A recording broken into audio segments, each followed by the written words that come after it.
Roostertail Talk, the podcast dedicated to everything about the sport that we all love, hydroplane racing. I am your host, David Newton, and it's time once again, so sit back, relax, and welcome Roostertail Talk.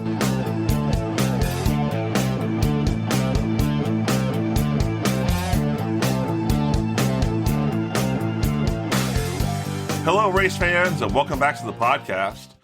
Today is June 30th, and this is episode 187. Now, for today's episode, we're doing our yearly check-in with HydroDan, one of the creators of Deck2Deck, the Hydroplane Fantasy League. And I think this is the only fantasy league for hydroplane racing.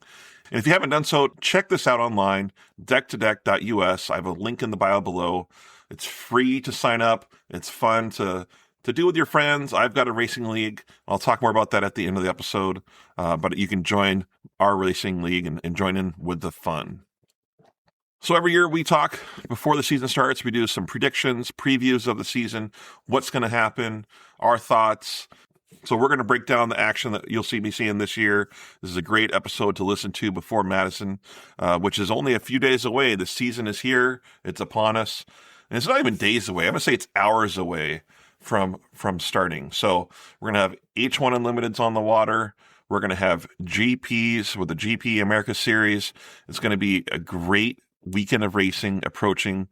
And listening to this episode is going to help you to fill in the voids and to know what's happening, who's back, who's not, who's in the driver's seat, and some great predictions along the way. So I'm going to stop rambling and let's get back in and listen to my interview with HydroDan. Well, I'm talking here on Zoom. I'm joined once again with our preseason predictions, preseason logic with Deck2Deck creator HydroDan. HydroDan, how are you doing today? David, I'm great. I'm excited to be with you. I think this is our 5th straight year, if you can believe that. Is it really? Doing a little preseason talk. I think we started in 2022. So okay, here we are for our 5th year. All right. It's a joy to geek out, talk hydros, get ready for a H1 season, which I think is going to be an exciting one, and also kind of get prepared for another fantasy year, and we can talk about that later. Yeah, fantastic. Yeah, I wasn't doing the math. I kind of this time every year I expect it to happen. I didn't realize we already had 5 years. So I think when we get to 10, we got to throw a party or something. There we go. You can send me my gold watch. There we go.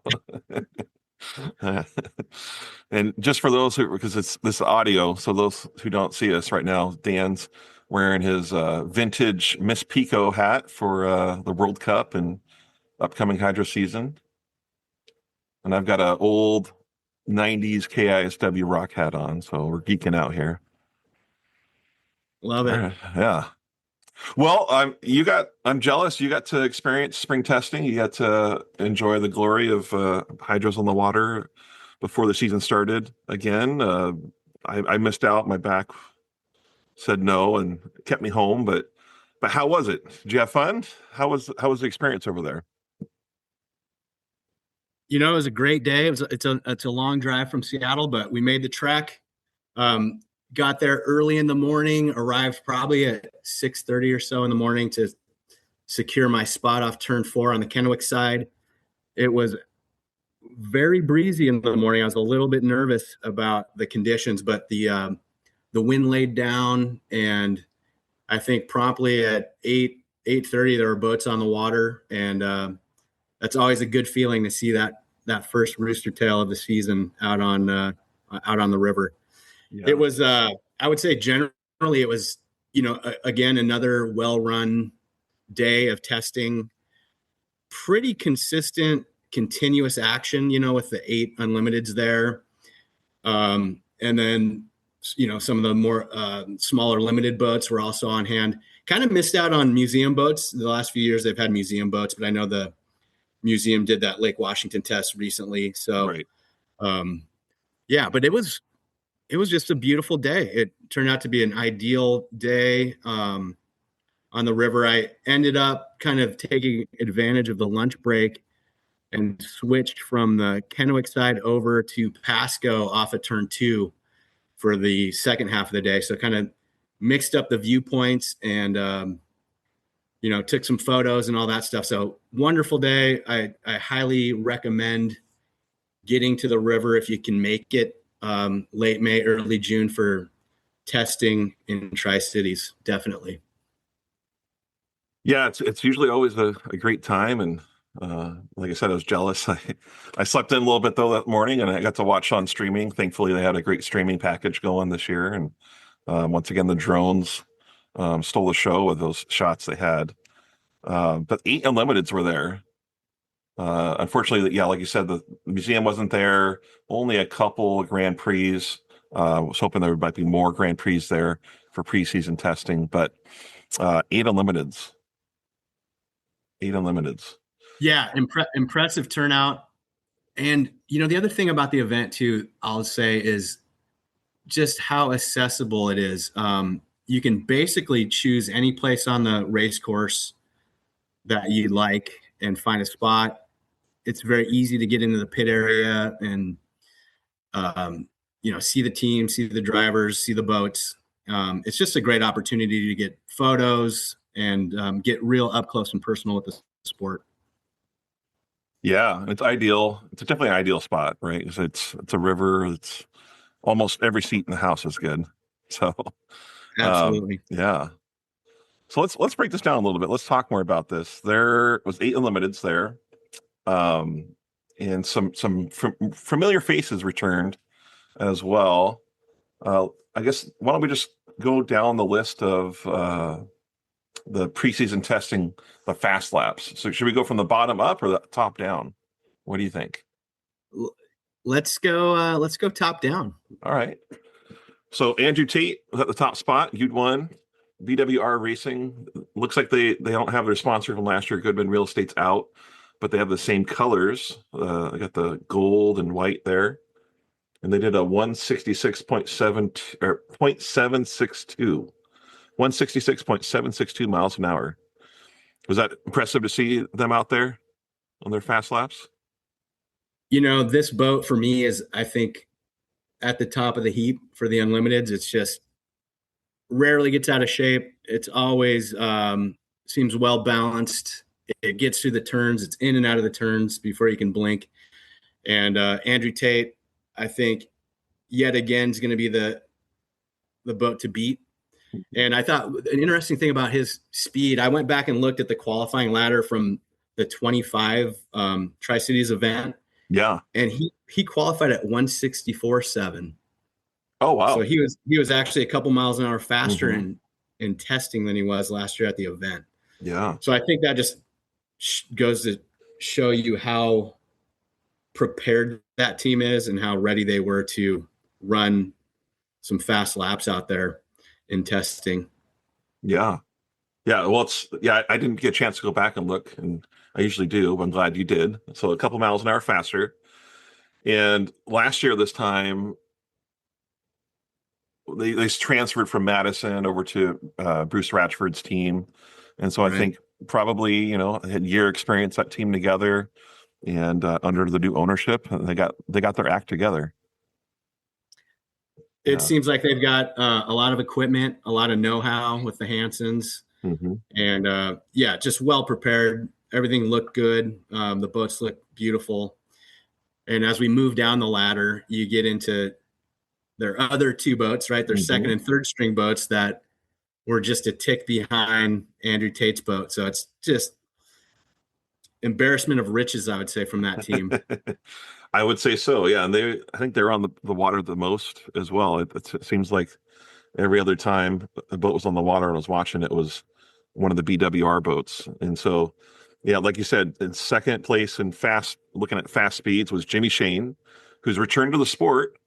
He's been absent for a handful of years. And I watched his first time out, and he had two boats. He had the old Sharky, which was just painted white. And then he had the old Wiggins, well, not old, but the Wiggins boat was red, white, and blue, American flag. So that was in third place. So the Sharky got a 164.853 miles an hour.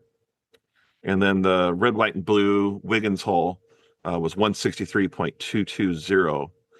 But his first time out, like it looked like Jimmy just floored it and put his hammer down and said, I'm not going to coast into this. I'm just going to see what this has and just hang on, right? Like it looked like he had it gone for years. Absolutely. I think he's been gone for 3 years, and his first, I figured his first couple laps would kind of be just more shakedown, Yeah. get a feel for things. And he, like you said, he had the hammer down, looked plenty fast, plenty strong. He's got familiarity with that Sharky boat, as you said, and it'll be interesting to see what hole they choose. And just kind of going back, I know he wasn't in the boat, but last year, the U-27 Apollo boat that Villach drove, he qualified at 155. So they were way faster. Wow. Yeah, way faster than they were in Tri-Cities last year for qualifying. Mm-hmm. Well, yeah, I've heard that they've done a lot of work on that pole since it last ran. And last time it ran last year, if I'm not mistaken, was in Gunnersville when they had that wreck. Tore the deck off, did some damage, and they took their time, repaired it right, and I think they made a lot of changes to improve it. Yeah, and I don't just kind of listening to some of the interviews, it sounded like it's hard to say what boat they're going to choose, but it sounded like maybe they think there's a little bit more capability in the Wiggins hole potentially. Mm-hmm. I know he's got familiarity with the Sharky hole, so it'll be very interesting to see what boat they choose. Right now I think it's a coin flip. Yeah. Well, I mean, if you're going off qualifying times or fast time, it's only a mile an hour difference. So it really comes down to what probably Jimmy feels more comfortable with and thinks that can handle the race water a little better. We'll be back after a quick break. Are you enjoying the podcast and want to show your support? Well, now you can with Roostertail Talk Plus.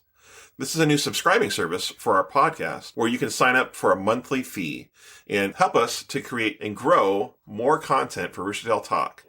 If you subscribe today, you'll get chances for monthly raffle prizes, extra content, early release to new episodes, as well as much, much more.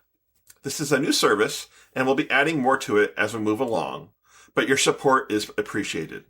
As you can imagine, running a podcast can be pricey as costs increase for hosting fees, website fees, travel, equipment, and much more. With your support, you can help make sure we have new content coming to you every week and make this a better place for talking about hydroplane racing. You can find the link to be a subscriber in the bio of the episode, as well as on our website, roostertailtalk.com. Please support the show. Yeah. Now, do you know if they're going to drag all 3 boats to the races, or will they just bring the one and the whatever one they determine will be the 27? I believe they're just going to bring the one boat for each driver to each race. I don't think they're going to haul all 3 out. I think they'll decide before they leave which hole they're going to race. And so, yeah. Madison, the first race there, you never know how nice the water will be, if there's floating logs or debris, or if it's up or down, or what the weather will be like. So it's always a dice roll. So it'll be, like you said, it'll be interesting to see which hull they choose for the first race. Yeah, absolutely. Yeah. But I know fans are excited to have Jimmy Shane back. He's a fan favorite. And he always has good interviews. It'll be fun to see him partnered with Andrew Tate. Top tier equipment, some top tier drivers there. He's a great personality for the sport. And I just kind of looking back at his career, over 11 seasons, he has 25 wins. Yeah. He has 7 national championships, and that's the most of any active drivers. And just to kind of look at what, who else is in that category of driver. Hanauer and Muncie also have 7 national titles, so he can break that with a title this year. Yeah. And Villach has 10, so he's right up there at the top of the heap for national championships. And I believe he's tied for 4th on the all-time list with Dean Chenoweth for wins. I was going to say, 25. one more victory and he'll pass Dean Chenoweth for that spot. And yeah, he's always had a knack for counting those points and being a smart driver to save equipment and just do what's necessary for those high point championships. I think that's his speciality right there. Yeah. I agree. Yeah. I agree. He knows how to, I think, like you said, collect points and leave the equipment intact. Yeah. And I think Andrew is a little bit different from his teammate. I think he's more of a gunslinger, and when it's final heat time, he lays it all out and he gives it everything he has. So he certainly does. I think he might be prone to maybe a mistake or two more. Yeah. But he's also in the conversation for, you look at heat victories. He has Andrew Tate. He has 72 heat victories, 14th all time. The guy wins at a percent. Heat wins versus heats finished. He wins over 50% of the heats he enters, basically. Yeah. So he's just a hard charger. Now, Jimmy Shane, I'm looking at heat wins versus heats finished. Shane is almost 70%. He's got 163 heat wins out of 238 heats finished, and he's number 1 all time. Wow. Okay. And these great stats I'm getting are from the UNJ record books. I always have a fun time kind of looking through that before the year starts to see where the current sort of driver colony, stacks up with some of the all-time greats. And it's right up there. I mean, with Shane, Tate, and JMK. Yeah. Some serious quality. Oh, yeah. In fact, I think they've won between those. As I said, between those 3 drivers, they've won the last 12 national championships. Yeah. It's an excess of talent here we have this year. Yes. And I'm trying to think of what's the comparison. Is it like when you had Hanauer, Villach, and Mark Tate sort of in the late 90s? I think they all overlapped. I don't know. I don't know if that's the perfect comparison, but I think it's sort of in that realm where you have 3 uber talented drivers that know exactly what they're doing and know how to win boat races.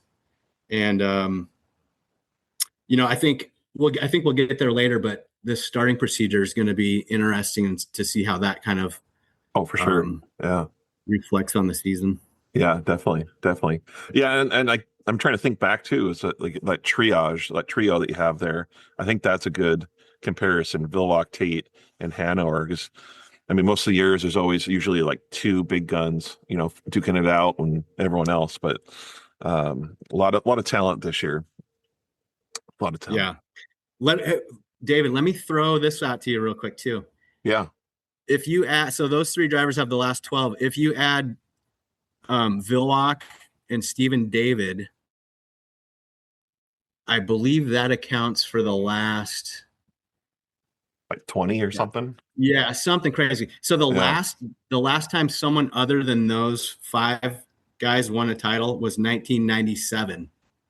Oh, do you know who the driver was? 1997. Well, the high points driver was Tate. Mark Tate. But it wasn't Andrew, it was Mark. Yeah. Yeah, Mark Tate. Yeah. So he's the last guy out of those last guy other than those 5 to win a national championship in 1997. I thought that was kind of funny looking. That is pretty funny. Everyone's been greedy since then. Oh, funny. All right. Well, let's get back to that list. It's glad to have Jimmy Shane back. I think that'll be another X factor. It'll be fun to see this year. But I think everyone's glad, and I know, aren't you glad that the bucket list racing's back? Oh my gosh, I'm so happy to see that orange boat out there. Yeah. It just adds another. Yeah. I would kind of I had to get that pun in there. I don't know if you caught that. Aren't you glad? I get it. I get it now. Yeah. Nicely done. Yeah, I would put them solidly in that sort of dark horse category Oh, for of sure. boats that could definitely come up and take anybody out at any given time, especially given the starting procedure and if they have an inside lane. They've got, we all know what that boat is capable of, right? 171 in Gunnersville a couple years ago. Yeah, fast. Dylan Runny, didn't have great success in his year in H1. Was that 2023? I believe it's I been a few believe years. so. Yeah, a couple years So ago. Yeah, he didn't have great success. I think he only had one heat win.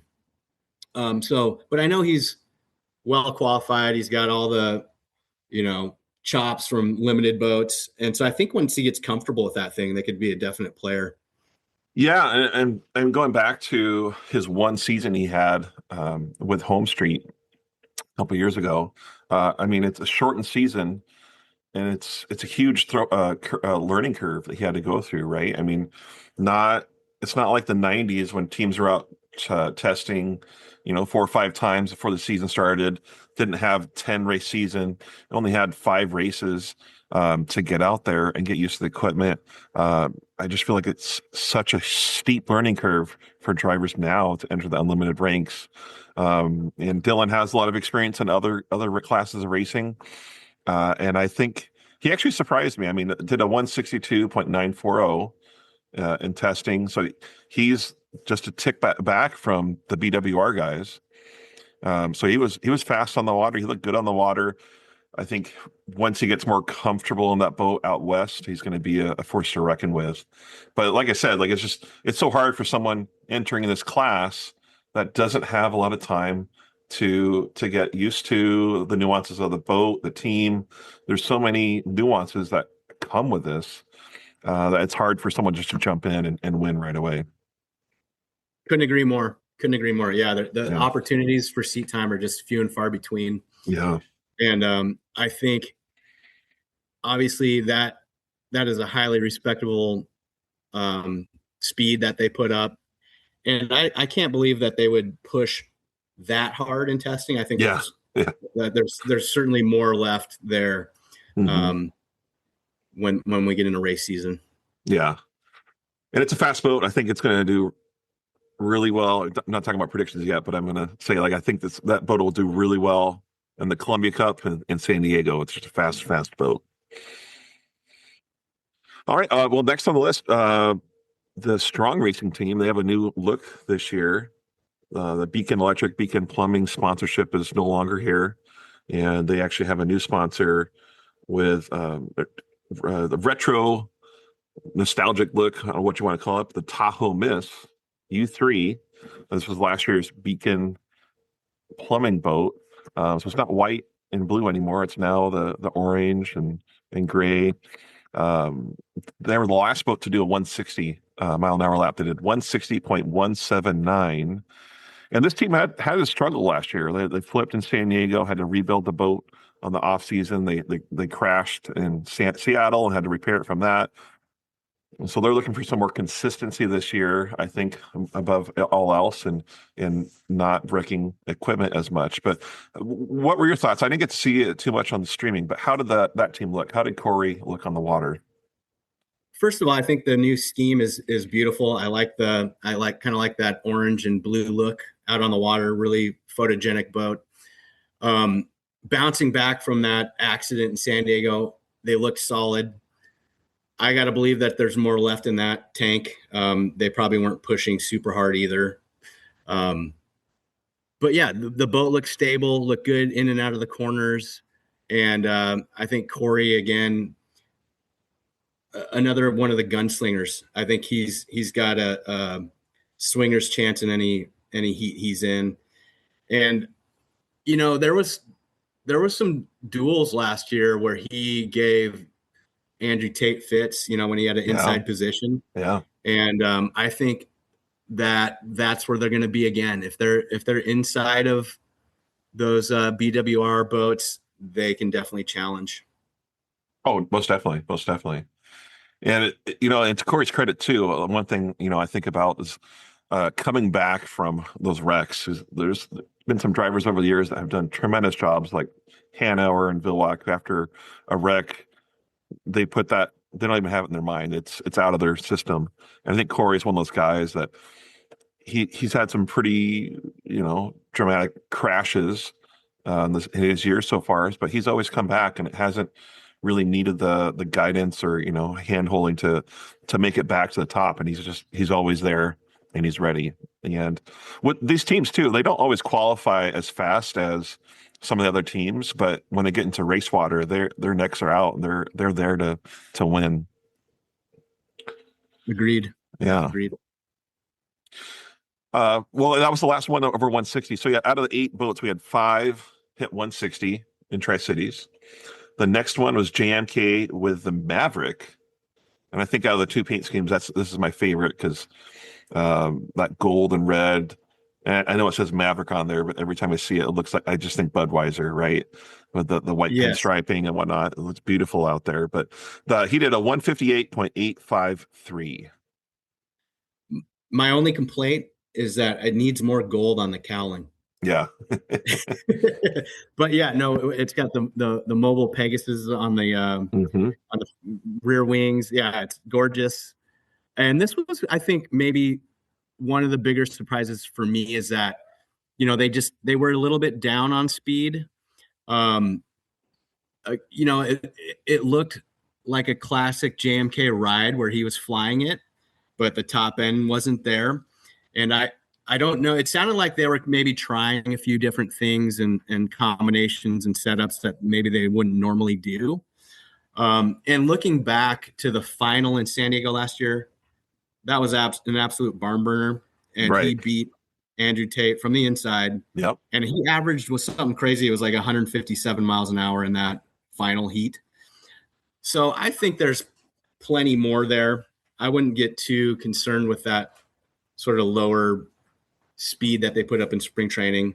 Yeah. And if anything, maybe they're trying some setups that are more geared towards, Madison, the smaller course. Right. So, but I look for JMK to definitely challenge the other top dogs on that ladder. And, the one thing with JMK though, is he might pay the heaviest price with the new starting procedure, because he's so good at nabbing inside lanes, but definitely going to be a contender this year for sure.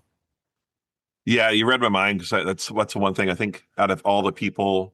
Well, I think there's 2 drivers but this is the one that will. I think this is to his detriment the most is JMK. He's so creative and always has a strategy or backup and backup for his backup to get the inside.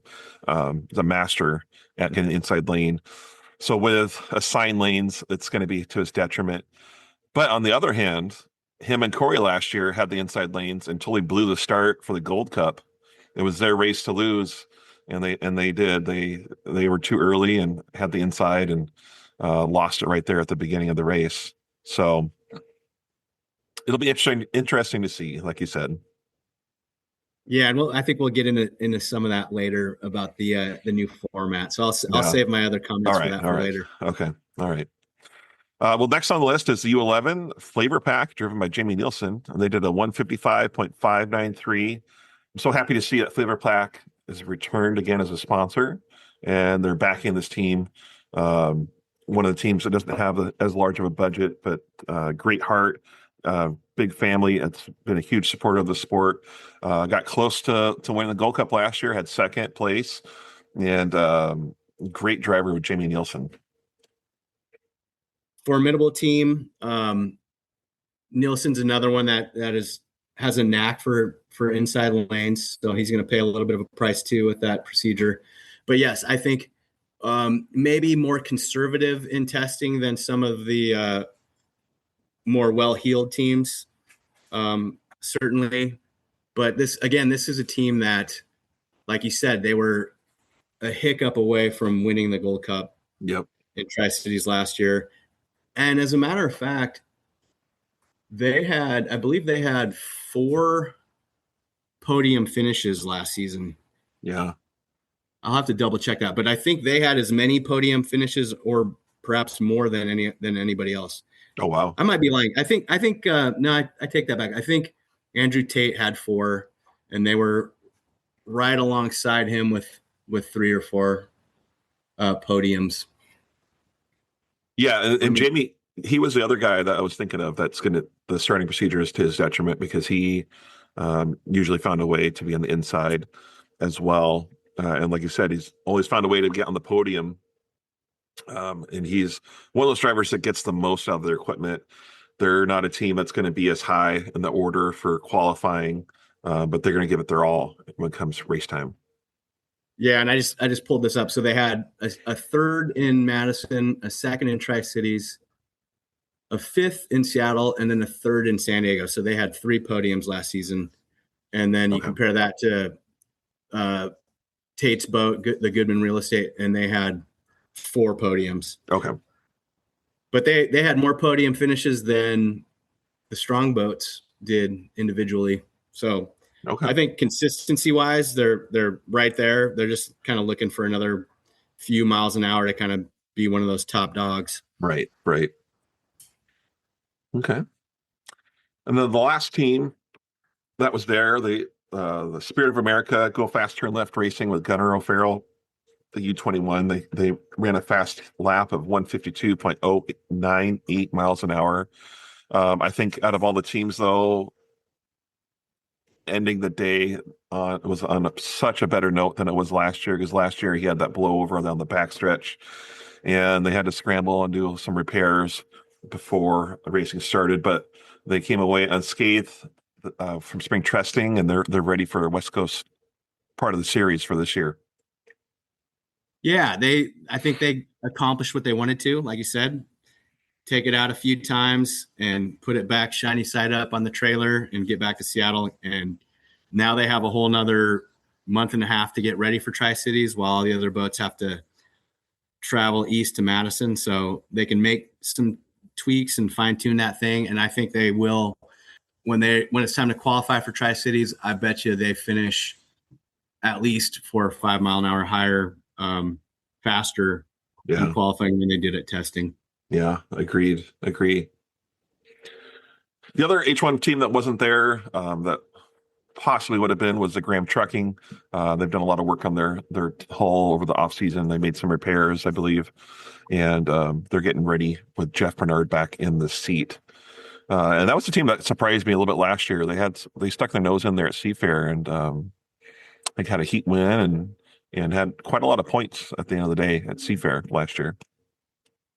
Bernard's a capable driver. That boat has some speed. It showed flashes, like you said. I was sad that they weren't there. It would have been nice to have a nice boat in the pits. But yeah, I see them as a potential dark horse from an inside lane, especially in that first elimination heat from an inside lane. They could they could come away with a first or second place. Mm-hmm. Definitely. And then we can't forget about the U6 Miss Madison, who they weren't in Tri-Cities, but they did test in Salina, Ohio. And that's right. Short 1 mile track. And they ran, I think, close to a 150 on a short track. So that was impressive. I think they had their season last year ended abruptly with a right turn towards Kentucky. But it sounded like they put a lot of work in on that boat over the off season, took some weight out of it, improved some systems, and they are making the trek west this season. So that's going to be exciting. I think very exciting for Hydroplane fans to see that boat return out west. Yeah, definitely. I'm glad to see them hit the full circuit. They have a sponsor this year. I think just things are looking so much better for them this year than it was last year. Last year, they didn't even get the test before Guntersville. Went there as a team with a boat they haven't driven before. Someone who hasn't run unlimited class before. It was just a huge unknown. But this year, built up so much confidence. Like you said, they've worked on the boat so much over the off season, improving it. They had testing that went very successful. They're ready to go for Madison and the Gold Cup and hopefully turn some heads this year. Yeah, and you talk about a driver that's decorated from the limited ranks. Yeah. Brandon Kennedy absolutely knows what he's doing. And again, I think a lot like the sort of the Dylan Runny category, just needs the time to get comfortable. Yeah. To learn that boat, to get used to having other boats going 180 miles an hour around you and inside of you and outside of you. So yeah, I think as the year goes on and he gets more seat time, again, they're going to be a contender for heat wins, I think, with good, when they have good lane position. Yeah. And I think that's kind of the word that sums up the fleet this year is just quality. Yeah. Yes, there are some hot dogs that have top end, but I think all the way through this field, you've got some capable teams that can at any moment can jump up and take out their competitors. Oh, definitely. It's going to be fun to watch, and it's going to be, I think, chaos for a little bit in Madison at the Gold Cup with the new starting format. Teams trying to figure out what the best strategies are for it. I know they've been talking a lot this offseason on what they will choose to do, but it's going to be fun. It's going to be fun. Well, should we jump in and talk about this new starting procedure format? Let's do it. All right. So, it's always been fun to watch them fight for lanes, but they're trying something different this year. It's only a four race season. They're going to try something a little bit different. And I think the organizing body for each one has looked at what HRL and other GP Grand Prix America has done for their starting procedures to try and save equipment and save confusion for fans.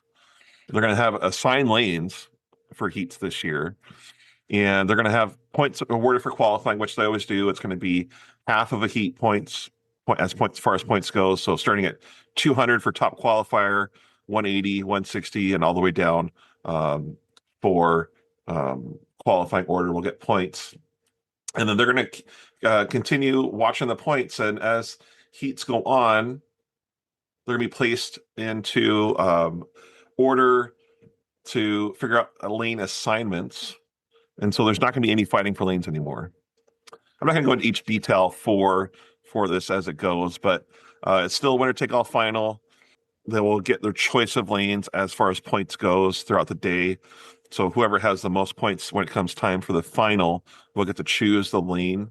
But the twist for the final is that a team can only choose lane 1 and lane 2 once throughout the season for the final heat. So if you choose lane 1 in Tri-Cities, you're not going to be able to get it in Seattle or San Diego. So let's put it back over to you. What are your thoughts on the new starting procedures? Number one, I think personally, I'm a traditionalist. I like the fight for lanes, but what I don't like is when half the field takes themselves out before a race starts, right? Right. And I think you said it. It's going to be, I think, simpler for the fan on the beach to understand when the start occurs to the race. They're not going to be racing to a score-up buoy. Mm-hmm. They just need to hit starting line at 0 in their lane that they choose. Right? It's kind of a chosen lane system rather than assigned. So by inverse points, like you said, in the elimination heats, it's all by inverse. So what that means is there's going to be slower boats generally inside of faster boats, and that means the faster boats are going to have to run around a number of boats to win heats. And I think it's going to make for very exciting heat racing. And is it sort of managed competition? Maybe, but what's happening on the water is the real deal. They're going to have to race for wins. Andrew Tate's going to have to run around 3 or 4 very fast boats to finish first in these elimination heats. Yep. And it's going to make a very exciting and close points battle. I think it's going to come all the way down to the wire in San Diego. Obviously, with the only 4 races, you cannot have a DNS or DNF or end a weekend prematurely and get away with it as easily. You're not going to be able to make up points I think, as fast and as easily as in the past. Mm-hmm. And so, like the chief referee said on your program, this is the year to try it. I think it's time to try something different. The sport has kind of tried everything under the sun to create a fight for lanes that would include no trolling, and they haven't been able to be super successful at that. Right. Because at some point on the race course, you're going to end up with trolling with the rules as they were. Right. So I'm all for it. It's ideally there would be a fight for lanes, but hey, I'm for trying something new. And if it makes more sense to the fan on the beach, then I'm all for it, because right now the sport just needs to grow in any number of ways. And number one is fan interest and participation. So I think if that is the byproduct of this change, then that's wonderful. Yeah. I think so as well. I really enjoyed the fight for lanes. It was so fun to be able to watch them, listen to some radios in my radio scanner and hear the drama and see the drama unfold before the start. But with the trolling that they had going, it took a lot of that fun out of it. And there were several races where I would watch on the beach and the casual fan would be by me, and they would, especially in Seattle, where they were basically stopped on the north side of the course before the score up, and people near me thought the race was over or got stopped or they missed the race. It was confusing for the people that didn't know the sport like we do, and I think this is going to help that. So the boats will be bunched together. It's much more obvious when the race starts and it's happening. So it's going to be great for the casual fan. But like you said, also it's going to save equipment, because they're not going to be as hard on the equipment. It's not easy on those boats to troll and go slow and then to mash the gas and accelerate. It's hard on the equipment. It's hard on the motors, the props, and or the engines and the props. But we've seen it also before. Like, was it a couple of years ago when Andrew Tate went through Tail in the final heat in the warm up period, lost to Kennard before the race started, and was out of it. So it's going to eliminate some of those things. So we'll see those heavy hitters in the finals more often. I think it should eliminate a lot of gun jumps. It should eliminate any boats going through DMZ zones. We should have, every participant on the water should. There's no excuse to not make a good start now, right. Which I think is great. I think that's good. I think if we have a 4-boat heat, let's see them all hit that start line at 0, and with the faster boats, generally having to be on the outside in the elimination heats. Passing in H1 racing is rare. Well, not this season. I think this season we're going to see a lot of passing. Yeah. We're going to see a lot of deck-to-deck racing, which which people love. And, yes. And that's the sort of thing that brings fans back and creates new fans. Yes, definitely. I think all it's going to do is just create a better package of racing on the water for fans, which is what the sport needs. And it needs to evolve and change. It's a different world today than it was in 1995 or 1965 for hydroplane racing. And we don't have Detroit in the schedule. We don't have some other race sites, which you probably won't ever get back, because it's a different world today. And for boat racing to continue, it has to look at the fan audience and look at the sport and what they can do to make it a better package for the media, for the fans, and for marketing. And what I thought, one of the first things I thought of when I saw the new procedure is, hey, Ed Cooper, are you seeing this? This is like perfect for your boat. Right. Yeah, it is. Right? It is. I mean, they don't have to troll. They can just keep that thing wound up. They'll probably end up with some pretty decent lanes. It would be an absolute perfect package, perfect scenario for a piston boat. Yeah. a boat like the Cooper's Express, I think they could definitely benefit from these rules. Oh, definitely. It'd be great to see them back out there. Maybe they'll watch with some more curiosity this year and see how it goes, and maybe we'll see them Let's hope. again. Yeah, Yeah, let's hope. let's hope. All right. Well, I don't want to be remiss. I want to talk about. We're talking all about H1, but I want to talk more about another series that is, I think, just really complementing H1. It's, I think, growing more with a fan base over here on the west side, but the Grand Prix America Hydroplane series. They only had a couple boats there in Tri-Cities at spring testing, but there was also some other teams doing some testing, and there's some changes going on in the off season that I'm pretty excited about. But I wasn't there, so you saw Richards racing on the water. Did they look like they're getting their package together? How do they look? Yeah, they looked like they're sorting things out. I think that's a series that has a lot of potential. I think there's a lot of room for growth there, and I think the more racing we can put on the water during these race weekends, the better. Yes. And that is a wonderful class, a wonderful support class. And you see guys like Brent Hall, and you see some of the personalities that they're adding to that classification, and it's just wonderful to see. And these, a lot of these guys, there's no ambition to move to the bigger boats. This is where they want to be, and this is the big time for them. And they put on a heck of a show when they can get 5 or 6 boats out there, and they're all pretty equally matched up, and they put on great racing. Yeah, no, they definitely do. And one team that's just, I think, been huge with fans this last year is Cool Cat Racing. Cool Cat Motorsports. That racing team has a bright paint job on there. It's kind of reminiscent a little bit of the 90s stuff people were doing, right? But they have 2 boats now, and like you said, Brent Hall is going to be in their second boat. John Shaw's returning and have their new hull from Bad Influence Racing, and they tested out east earlier this year. I think out in Maryland. I didn't get to watch footage of it, but I love that there's a picture of them side by side on the water together. So it's gonna be cool to see that team, 2 boats out there, and Brent Hall on the water once again. And there's Very gonna be cool. Yeah.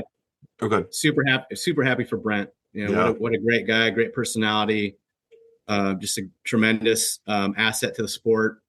And that Grand Prix series, they bring the noise, and a lot of people like it. Yeah.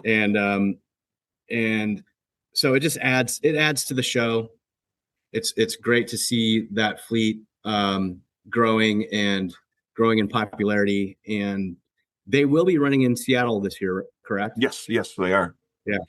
Perfect. Which is fantastic. I think that's one thing Seafair's kind of, over the years, there's years where they have more races, and then there's years where they've had less racing. And so to get back to more racing is better for us boat fans. Yes. Yeah. And like you said, they bring the noise, they bring the funk. So it'll be fun. It'll be fun to see what they got going on this year. Yeah, I'm excited for it. All right. Well, I think we need to talk about Deck2Deck, because I have some questions. I want some insight. 4 race season. No, we don't have Gunnersville this year, but I know Deck2Deck's ready to go. What's going on with Deck2Deck, and what can we expect this year? Well, first of all, I've got to say, David, you beat me for a second year in a row. You beat me by 13 points. So it was a lucky number. Very thin margin, but Congratulations, you did it again. Thank you. I've got to get back on top this year. It's my mission. So, well, I'm not going to share too much more information on my end then.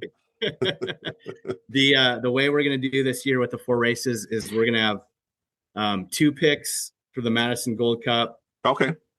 2 picks for Tri-Cities, 2 picks for Seattle. So there's 6 boats deep, and then we're going to go 1 pick for the finale in San Diego.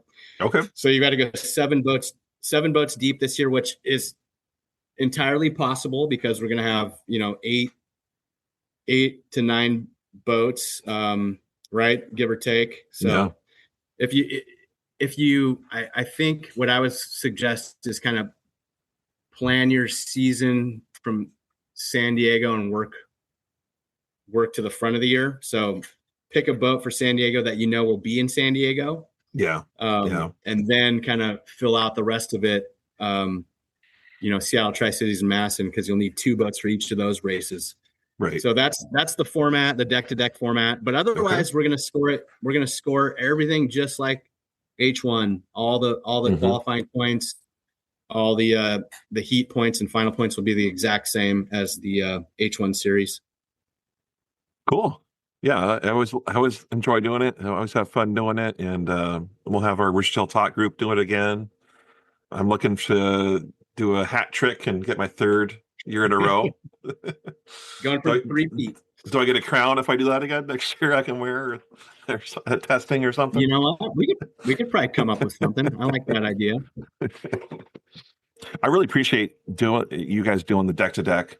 It's really fun. I know it takes some time to get a website and figure all this stuff out behind the scenes. Someone you and your friends are smarter than I am on that, but it's been fun to see this grow. And how many years have you been doing Deck2Deck now? Like, when did this start? Yeah, David, if you can believe it, we've been this is our 17th year. We started in 2009. So it's been a pleasurable experience on our end. We love doing it for the fans. We love trying to create a little bit of extra excitement for boat fans. We even there's team members that play the game. There's hardcore boat fans that play the game. And really the reason I started it was to just get my inner circle of friends to get to learn the boat names and drivers and things like that. And it worked. Yeah. Good. We started playing the game, and then pretty soon I had buddies coming up to me and saying, "Oh gosh, I took the U6 this weekend, but I should have took the U3." and next week in Seattle, I'm thinking about taking the U11. What do you think about that? And it's just, it gives the fan something else to talk about other than the results on the water. Yeah. You get a little competition going between friends and friendly wagers and things like that, crowns and t-shirts and and things like that you have to make your friends when they beat you. So it's all fun, it's all good. And I want to shout out my friend Josh Polanski that helps me run the website, and Pierre Mariani that set everything up and keeps us going on the technical side. And I usually just get to do fun things like write up boat bios and take photos and make wild predictions. But all my friends that help me run it, thank you so much. And all the people out there that play the game, much appreciated. Usually we have between 300 and 500 people that make picks, just depending on the season. There's hundreds more people than that are registered that just, for whatever reason they forget to make a pick or signed up for a season and then dropped it. But come back, play Deck2Deck with us. It's free of charge. It's fairly easy to register, choose a fun name to name your team and go racing with us. Yeah, I always have fun doing it. That's happened quite a few times where I talk to friends and they forget to put their picks in, and then it's the race day and they're out of it. But it's fun to do, like a banter with your friends. I really enjoy it. Yeah. I remember it must have been the first year you did it, or one of the first years. I don't know if it was you or Josh or Pierre, but I was down in the pits and you guys were handing out the Deck2Deck cards, trying to get advertisements out for it at Seattle at Seafair. I just remember getting the card, like, what the heck is this? But logged on, and it's a lot of fun. I really enjoy doing it, and I hope everyone listening to this podcast can sign up and join this year. Yeah, and I guess like H1, we have a little bit of a wrinkle too, where they get to choose lane one only once a season. You get to only choose any given boat once a season. So if you're a U6 Madison fan, you can take them one time, and then you've got to mix it up and take some other boats. It's a strategy game, and much like fantasy football, you're taking boats and you're collecting their points. So you've got to play strategy. I always say make your full season picks up front, and you can tweak that along the way if you want, but at least you have picks plugged in so that you'll never DNS. You'll always have a boat in the mix, and you'll be collecting points one way or the other. Yeah, don't not DNS. That should be your slogan. That's your. Well, I got a question though for you. I mean, thinking about the future of this, how can we get the Grand Prix? How can we get the GPA series on there as well? Throw in a little bit more fun. That's something we considered. I think it's for us, it's just a matter of time. And I certainly think that's a possibility, definitely a possibility. And, maybe we chat a little bit more this off season and figure out a way to do it. But yeah, I think that's, anything that engages the fan and brings fans, another way to enjoy the sport, I'm all for it. Yeah. Because you could have the H1 side and the GPA side, whoever gets the most of that, and then you could combine them to high points. So whoever gets the highest out of both combined. So you could have 3 champions. It. Yeah. Love it. So I could beat you 3 times next year. Sorry, it'd kind of be like a constructors championship where you have you combine the two. Yeah. No, I like it. I like where your head's at. Yeah. All right. Excellent. All right. Well, we always do our predictions for the season. Are you ready? Do you have your predictions down? I'm ready. But right. With this starting procedure, it's a huge wrinkle in the whole thing, right? Yeah. It's not as easy as it used to be. Curveball. Yep. So, do you want me to go first? Or you want to go first? Are we talking about national champion for the season? I think we always talk about national champion, but I also want to talk about Gold Cup champion as well. Okay. Because I think that's got very prestigious. I'm going to throw a little bit of a surprise at you. All right, I'm ready. And I'm going to say national champion for his 8th all-time, Jimmy Shane in the U27. I thought you were going to go there. You did. Okay. I thought you were going to go there. All right. Okay. All right. I can see that. I mean, he's a king at that, getting those high point championships. He has a way. He does it. Yeah, I just think, like we talked about before, I think he has a knack for staying out of trouble. And I think that's going to be vitally important this season, to stay out of trouble and continuously collect points. And as we saw in spring training, they've got plenty of speed. They've got plenty of equipment. And there's just a gut feeling that I think, so it's kind of out of a storybook, right? But I think he can do it. So I'm going to stick with that. U27, Jimmy Shane. All right. Excellent. Well, I'm not going to pick the same guy because that's not fun. So I'm going to pick a different one. I think Andrew Tate's going to do it again with the BWR Racing, because he's been there more recent than Jimmy. Doesn't have to relearn anything. I think he's just going to hit the ground running and get the high point championships for this year. And I noticed something is I don't think you got a chance to go to Hydro Fever over the weekend down at the museum, but they brought they brought the BWR U1 boat down there on display, and I noticed they had a Batman logo on the boat, and so cool. And so I think Andrew Tate's going to be Batman, and this year Jimmy Shane's going to be Robin to Batman and be second place runner up. If Andrew Tate wins it, I would not be shocked. I'll say that. I think he obviously has the boat to beat. He's incredibly gifted driver. It's in his lineage. He's proven it before. Yeah, I would not be surprised. I think that's a very solid pick, David. All right. How about Gold Cup win? Who's going to be Gold Cup victor this year? We're not going to have a repeat winner because Villock's not going to come out for one race and try to get that again. So it's going to be someone different this year. Yeah, this one's tougher. I think I'm going to go with J. Michael Kelly, U00 Maverick. That's still a mouthful. It's still hard to say, but yeah, U00 Maverick. I think he's due for a big one, and I think they were kind of keeping some cards close to the vest in spring training. Yeah. So I look for them to kind of come out and maybe pick up where they left off in San Diego.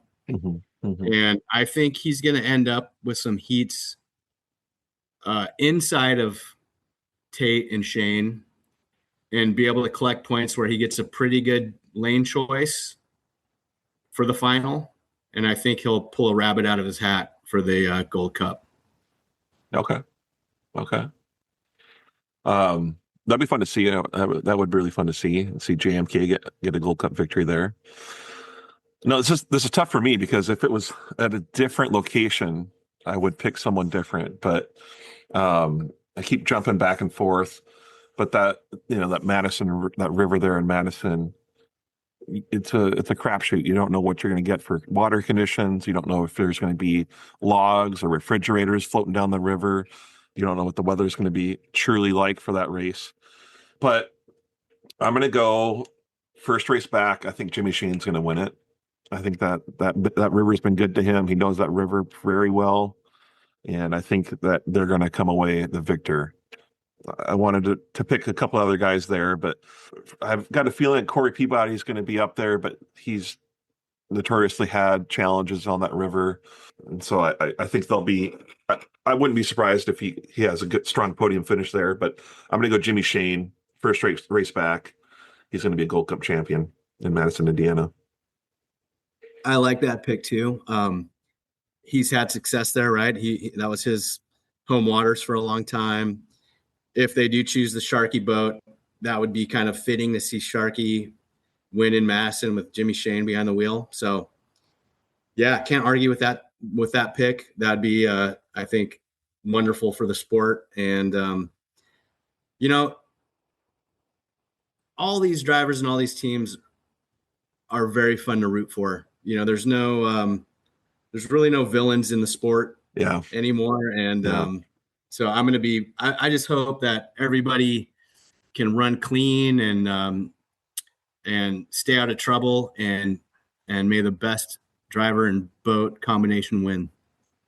Exactly. Yeah. I hope we have a safe year this year. There was quite a few blowovers last year on that short season. Hopefully I'm going to cross my fingers, knock on wood, that we don't have any this year. Everyone's safe and we should have some great, fast, clean racing. Hear, hear. Yeah. Well, I think that wraps up our yearly show. I think I think maybe next year we should ramp this up and do a little bit more or something. But if not, next year we'll definitely, for our 10th, we'll do something, have a big blowout. Well, for it.